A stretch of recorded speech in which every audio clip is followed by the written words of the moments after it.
Hello friends, कैसे हैं आप सब। उम्मीद है आप सब मस्त होंगे। तो थर्ड सेमेस्टर जूलॉजी जंतु विज्ञान यूनिट 4 का लास्ट लेक्चर है ये, लेक्चर नंबर 5। आज का जो टॉपिक है, यहाँ से आप 100% ये मान लीजिए कि एक लॉन्ग क्वेश्चन ज़रूर आता है RNAi पे। ठीक, तो जो लोग नए हैं हमारे चैनल पे, अभी तक सब्सक्राइब नहीं किए हैं, ज़रूर सब्सक्राइब कर लीजिए। बेल आइकन को भी प्रेस कर दीजिए ताकि आपको जितनी भी क्लासेस हैं टाइम टू टाइम मिलते रहें, और जितनी भी आपके BSc से रिलेटेड न्यूज़ होगी, अपडेट होगी, वो भी आपको देता रहूँगा मैं। तो RNA इंटरफेरेंस इसका फुल नेम होता है, इसके बारे में आज हम पढ़ेंगे। ये हमारा लास्ट टॉपिक है चौथी यूनिट का, उसके बाद में 5th यूनिट स्टार्ट होगी। तो इसमें होता क्या है, एक प्रकार से डिजीज़ को कंट्रोल करने की मैकेनिज्म है। जैसा आपको पता है 4th यूनिट हमारी expression of gene regulation second, तो ये जीन के रेगुलेशन से ही रिलेटेड है कि जो टारगेट प्रोटीन हमारी बनने वाली है उसको इनहिबिट करेगा। इस प्रोसेस में क्या होगा, जैसे कि हम DNA से पहले mRNA बनाते हैं, फिर mRNA से क्या बनता है, प्रोटीन बनता है। वो जो प्रोटीन बनने वाला है उसको नहीं बनने दिया जाएगा, उस प्रोसेस को इनहिबिट कर दिया जाएगा। कैसे किया जाएगा वही हमको समझना है। इसकी डिस्कवरी किस साइंटिस्ट ने किया, कब किया, इसके टाइप क्या होते हैं, इसका जो डायग्रामेटिक व्यू है, सारी चीज़ें समझेंगे। तो सबसे पहले इसका डायग्राम देखते हैं, ताकि डायग्राम से समझने के बाद में ये जो थियरी पूरी लिखी हुई है आपको समझ में आए। और हिंदी इंग्लिश दोनों में बताऊंगा, आपको टेंशन लेने की ज़रूरत नहीं है। ठीक, क्योंकि बोलता तो हिंदी में ही हूँ। जितने ज़्यादा टफ वर्ड होते हैं इंग्लिश के तो मैं हिंदी में बताता रहूँगा, आप अपना नोट कर सकते हो पॉज करके। ये हमारी एक सेल है, यूकैरियोटिक सेल। सेल के अंदर क्या हो रहा है, देखो। सबसे पहले हम बाहर से एक डबल स्टैंडर्ड RNA इंसर्ट करते हैं। अब ये करते क्यों हैं, पहले ये समझो।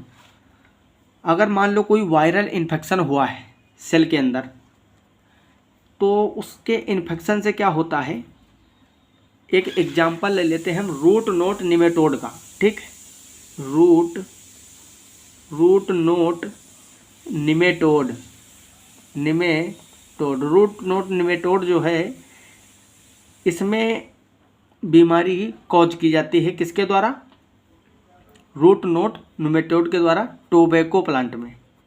टोबैको प्लांट जो होता है, ठीक, कौन कॉज करता है, एक निमेटोड कॉज करता है।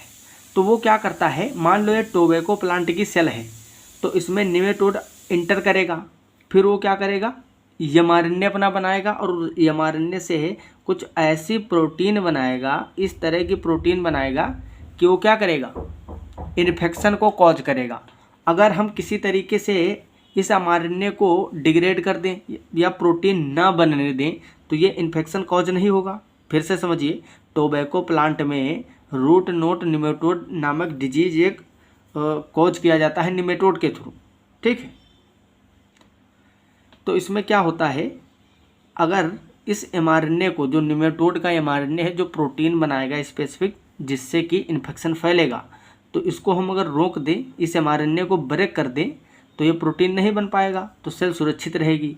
तो सेल्फ डिफेंस के लिए भी बहुत सारे यूकैरियोटिक प्लांट्स हैं, एनिमल्स हैं, जिनमें ये RNA इंटरफेरेंस का सिस्टम चलता है। अब देखो, उसका नाम ही है RNA इंटरफेरेंस, मतलब ये RNA इंटरफेयर वाला है, इंटरफेयरिंग करेगा किसके साथ, जो निमेटोड का mRNA है उसके साथ इंटरफेयरिंग करेगा और इस प्रोटीन को नहीं बनने देगा। तो ये एक बड़ी सी सेल बनी हुई है। इसमें हम कंसेप्ट समझेंगे कि कैसे इसको हम कंट्रोल करते हैं। सबसे पहले हम एक कंप्लीमेंट्री, मतलब पहले हम जो निमेटोड होता है उसके mRNA के सीक्वेंस का पता लगाते हैं। कैसे, क्योंकि हम ये पता लगाते हैं कि ये जो प्रोटीन है, इस प्रोटीन को पहले चेक करते हैं कि इस प्रोटीन में अमीनो एसिड का सीक्वेंस क्या है। अमीनो एसिड के सीक्वेंस जब पता चल जाता है तो इसके अकॉर्डिंग हम जान जाते हैं कि इसमें कौन कौन से ट्रिपलेट होंगे, इसका जो mRNA है इसमें कौन से ट्रिपलेट लगे होंगे। अमीनो एसिड के अकॉर्डिंग हम इसका डिटर्मिनेशन करते हैं mRNA के ट्रिपलेट कोड का। फिर उसी का कंप्लीमेंट्री बना के हम लैब में डबल स्टैंडर्ड RNA बना के और सेल के अंदर इंसर्ट कर देते हैं। जब हम सेल के अंदर इंसर्ट करते हैं तो इस पर एक डाइसर प्रोटीन एंजाइम है, ये इस पर बाइंड करता है।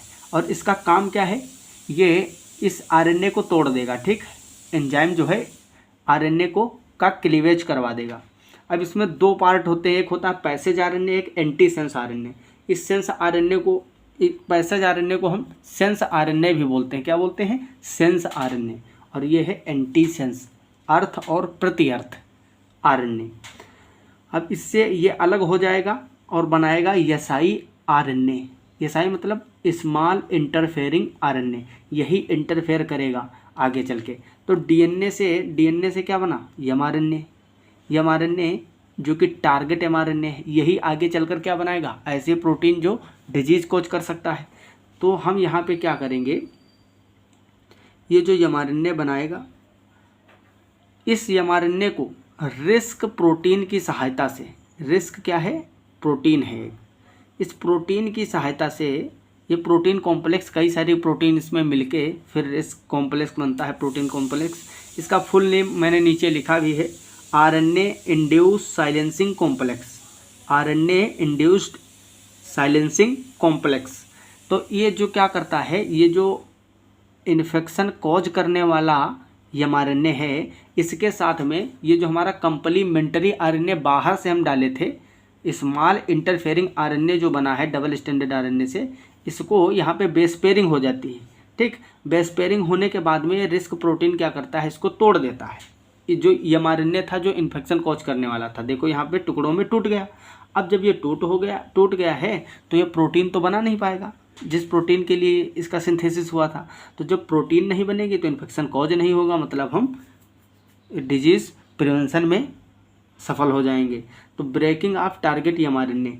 डाइसर का जो डाइसर होता है, ये एक एंजाइम है, आरएनएस थर्ड इंडोन्यूक्लियस, ठीक। ये नाम आपको याद रखने हैं क्योंकि ये लिख के आओगे तभी नंबर मिलेगा। रिस्क प्रोटीन का फुल नेम होता है आरएनए इंड्यूस्ड साइलेंसिंग कॉम्प्लेक्स। कई सारे प्रोटीनों को कॉम्प्लेक्स होता है। आरएनए आई डायग्रामेटिक कंसेप्ट आपको समझ में आ गया होगा। इसके अलावा अगर हम अब बात करें इसके टाइप वगैरह की सारी चीज़ें, तो किस तरह से आप लिखोगे, तो यहाँ पे आप देखिए, इसको नोट भी करिए क्योंकि यही आपको लिख के आना है। सिर्फ 2 नंबर तो आपको डायग्राम के ही मिल जाते हैं। आरएनए इंटरफेरेंस और post transcriptional gene silencing is a conserved biological response to double stranded RNA that mediates resistance to both endogenous parasitic and exogenous pathogenic nucleic acid and regulates the expression of protein coding genes। इसके कहने का मतलब ये है, जो RNA interference है इसको हम पोस्ट ट्रांसक्रिप्शनल जीन साइलेंसिंग भी बोलते हैं। पोस्ट ट्रांसक्रिप्शनल क्यों? क्योंकि ये आरएनए जो एमआरएनए है उसके बनने के बाद में एमआरएनए को तोड़ रहा है। तो ट्रांसक्रिप्शन में एमआरएनए बन गया, ट्रांसक्रिप्शन के बाद ये प्रोसेस हो रहा है, मतलब पोस्ट ट्रांसक्रिप्शनल रेगुलेशन भी बोल सकते हैं इसको, ठीक है, जीन साइलेंसिंग। ये ऐसा मेथड है जिसमें क्या होता है, आरएनए दैट मीडिएट रेसिस्टेंट, मतलब प्रतिरोध खड़ा करता है किसके सामने? बोथ इंडोजीनस मतलब अंतः परजीवी जो होते हैं, endogenous parasitic and exogenous pathogenic nucleic acid, मतलब या तो अंदर का हो, अंदर ही कोई पैरासाइट घुसा हो सेल के और वो डिजीज कोज करना चाहता हो, या बाहर से कोई आया हो, ठीक है। दोनों को regulates the expression of protein coding genes, मतलब उसको कंट्रोल करता है, इनहिबिट करता है। In 1998 the American scientists Andrew Fire and Craig Mello publish their discovery of a mechanism that can degrade mRNA from a specific gene, मतलब एक specific gene के mRNA जो है उसको डिग्रेड करता है, तोड़ता है इस मैकेनिज्म के थ्रू। This mechanisms RNA interference is activated when RNA molecules occur as double standard pairs in the cell, मतलब ये मैकेनिज्म जो है इसमें RNA इंटरफेरेंस तभी एक्टिव होगा जब RNA molecule double standard pair में सेल के अंदर होगा, ठीक। जैसे कि आपको मैंने भी दिखाया था। तो डायग्राम पहले देख लेने का फ़ायदा भी है, आप चीज़ें आपको साथ साथ समझ में आ रही होंगी। अगला पॉइंट है 2 types of small ribonucleic acids molecules, जैसे कि माइक्रो आरएनए जिसको एमआईआरएनए बोलते हैं, एंड स्मॉल इंटरफेयरिंग आरएनए मतलब siRNA, are central to components to the RNA I pathway, मतलब ये दोनों भी इसमें हेल्प करते हैं। जो मैंने आपको डायग्राम बताया है वो थोड़ा शॉर्ट में बताया है, बहुत ज़्यादा कॉम्प्लिकेटेड ये प्रोसेस है। इसमें स्मॉल इंटरफेरिंग आरएनए, siRNA तो मैंने बताया, इसके अलावा एक माइक्रो आरएनए भी बनता है। मैंने 2 खंड किए थे डबल स्टैंडर्ड आरएनए के, एक खंड से mRNA भी बनता है, वो दूसरा प्रकार से डायग्नोस्टिक दिखाता है।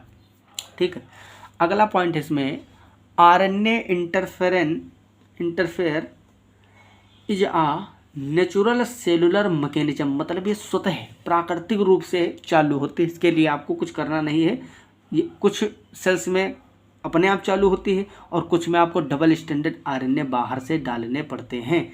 सिर्फ डबल स्टैंडर्ड आरएनए डालना पड़ेगा, बाकी प्रोसेस अपने आप चलता है। उसमें जो एंजाइम है, डाइसर एंजाइम है, ठीक है, इसके अलावा जो रिस्क प्रोटीन कॉम्प्लेक्स, वो सब स्वतः ही बन जाता है अपने आप, सेल ऑटोमेटिकली सारा सिस्टम प्रोसीड करता है। That inhibits gene expression in a sequence specific manner. ठीक है, RNA interference is a natural cellular mechanism that inhibits gene expression in a sequence specific manner. आगे अगर हम बात करते हैं, इन द लास्ट डिकेड, मतलब ये थोड़ा सा हिस्ट्री के बारे में बता रहा है कि इससे फ़ायदे क्या हुए। RNAi has become a corner stone in basic biological system research and drug development efforts. Steps of RNA interference, इसके 4 स्टेप होते हैं, मेन 4 स्टेप। ये आपको स्टेप भी लिखना है क्योंकि यहाँ से आपको नंबर मिलेंगे।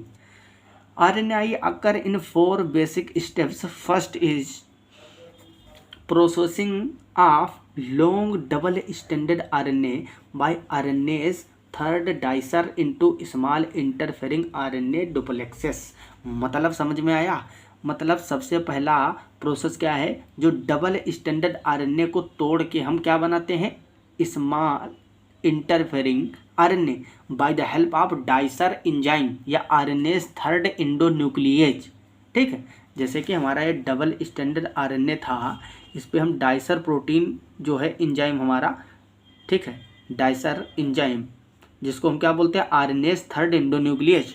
ये क्या करता है, ये तोड़ता है सबसे पहले एसआई आरएनए और माइक्रो आरएनए बनते हैं। इससे एसआई आरएनए जो बनता है, इसकी सिंथेसिस ही पहला स्टेप है। सेकंड स्टेप में क्या होता है, loading of one of the si RNA strand on an argonaute protein possessing endonucleolytic activity.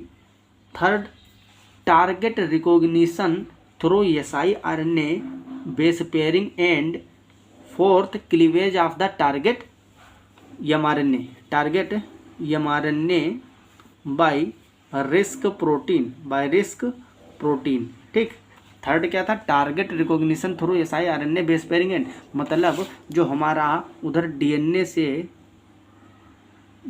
से mRNA बना था, इस mRNA के साथ में एसआई आरएनए जो है और यह है mRNA, इसकी बेस पेयरिंग होगी यहाँ पे। उसके बाद में इसके ऊपर एक रिस्क प्रोटीन आएगा। ठीक है, क्या आएगा, रिस्क प्रोटीन आएगा। वो क्या करेगा, रिस्क मतलब आरएनए इंड्यूस्ड साइलेंसिंग कॉम्प्लेक्स। ये है आरएनए इंड्यूस्ड साइलेंसिंग कॉम्प्लेक्स, ये इसको तोड़ने में हेल्प करेगा। तो फोर्थ वही लिखा है, cleavage of the target mRNA by RISC protein complex. ठीक है, तो ये प्रोसेस होते हैं, इसके स्टेप्स होते हैं। इसके अलावा अगर हम बात करें, it is initiated by the enzyme dicer, वही जो हम डायग्राम में देख चुके हैं। Which cleavage long double standard RNA molecule, मतलब डाइसर का करता है, डाइसर प्रोटीन तो यहाँ पे काम करता है। ये है डाइसर, क्या है, डाइसर।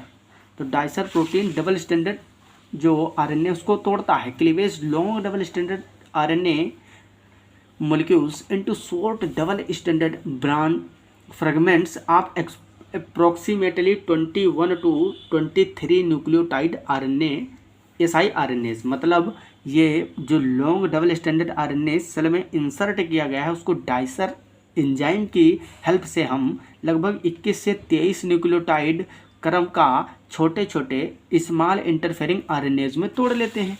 अब ये जो RNAi है is now know as precise, efficient, stable and better than antisense RNA produced intracellularly by an expression vector may be developed and find utility as novel therapeutic agents. RNAi has an important role in defending cells against parasite like nucleotide sequences, example viruses और ट्रांसपोजेंस, इनके against जो है बहुत अच्छा role अदा करते हैं। ये इन्फेक्शन को कोज नहीं करने देते RNAi. And also influence development of organism जो है जीव उसके डेवलपमेंट को भी इन्फ्लुएंस करते हैं। अगला पॉइंट है इसमें, each SI RNA is unbound into two single standard RNAs, मतलब S RNAs, the passenger RNA strand मतलब वही सेंस जिसको मैंने बताया था, एंड द गाइड स्ट्रैंड जिसको एंटीसेंस बोलते हैं। एंटीसेंस को गाइड स्ट्रैंड भी बोलते हैं और पैसेंजर RNA स्ट्रैंड को सेंस RNA स्ट्रैंड भी बोलते हैं। The passenger strand is then cleaved by the protein argonaute 2 जिसको AGO2 भी लिखा जाता है। The passenger strand is degraded and the guide strand is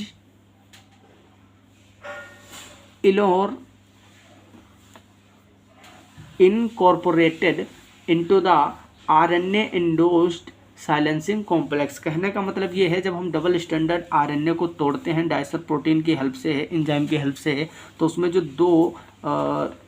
दो छोटे छोटे एसआई RNA बनते हैं, उसमें एक होता है गाइड स्ट्रैंड जिसको हम एंटीसेंस बोलते हैं, एक होता है पैसेंजर स्ट्रैंड जिसको सेंस बोलते हैं। इसमें से जो एक पार्ट है वो कहाँ जाता है, गाइड स्ट्रैंड जो होता है वो RNA इंड्यूसिंग साइलेंसिंग कॉम्प्लेक्स में भाग लेता है, और जो इन्फेक्शन कॉज करने वाला mRNA है उससे क्या करता है, बाइंड कर जाता है, बेस पेयरिंग करता है। The RISC assembly then binds and degrades the target mRNA। जब ये दोनों बेस पेयरिंग हो जाएगी तब रिस्क प्रोटीन जो है कॉम्प्लेक्स ये क्या करेगा, mRNA को तोड़ देगा। ठीक है, bind and degrades the target mRNA. RNAi is a valuable research tool both in cell culture and in living organisms because synthetic double stranded RNA introduced into cells can selectively and robustly induce suppression of specific gene of interest. RNAi may be used for large scale screens that systematically shut down each gene in the cell, which can help to identify the components necessary for a particular cellular process or on event such as cell division. The pathway is also used as practical tool for food, medicine and insecticide मतलब कीटनाशी। तो ये कुछ इसके role हैं, मतलब इसके जो एप्लीकेशंस हैं। तो आई होप आपको ये सारा प्रोसेस समझ में आ गया होगा। आप इस डायग्राम को कई बार प्रैक्टिस करोगे, ठीक है। जब आप कई बार इसको प्रैक्टिस करोगे और ये सारी चीज़ें जितनी मैंने करवाई हैं को नोट कर लोगे, इससे बाहर कुछ नहीं आने वाला। अगर आप इतना लिख के आते हो, ये सभी स्टेप लिख के आते हो, पूरा प्रोसेस लिख के आते हो, डाइसर प्रोटीन का काम क्या होता है, ठीक है, एसआई आरएनए क्या है, एमआई आरएनए क्या है, ये सारी चीज़ अगर आप विस्तार से बता के आओगे जैसा मैंने लिखा है, जो पॉइंट मैंने आपको लिख के दिया है कहीं ना बुक में आपको मिलेंगे, कहीं से भी कलेक्ट नहीं कर पाओगे। असल में बात ये है, आपको बहुत लॉन्ग होगा लिखा होगा बुक में, उसको पढ़ोगे अच्छे से समझ में नहीं आएगा। जो मैंने जिस तरीके से समझाया है वही आपको याद कर लेना है। और एक बात याद कर लीजिए, जब आप एक सोर्स से बार बार पढ़ते हो तो आपको चीज़ें जल्दी याद हो जाती हैं और समझ में आ जाती हैं। अब मैंने आपको इस नोट्स से समझाया, आप इसी को जब बार बार पढ़ोगे तो एग्ज़ाम में परफॉर्मेंस आपका अलग ही लेवल का होगा। तो इसलिए आपको इसको नोट करना है साथ साथ पोज करके, और फिर इसको तैयार करके रहना है किसके लिए, एग्ज़ाम के लिए। तो मिलते हैं हम अगली क्लास में, अच्छे से पढ़ाई करते रहो। तब तक के लिए okay bye, all the very best, thanks for watching, जय हिंद, जय भारत।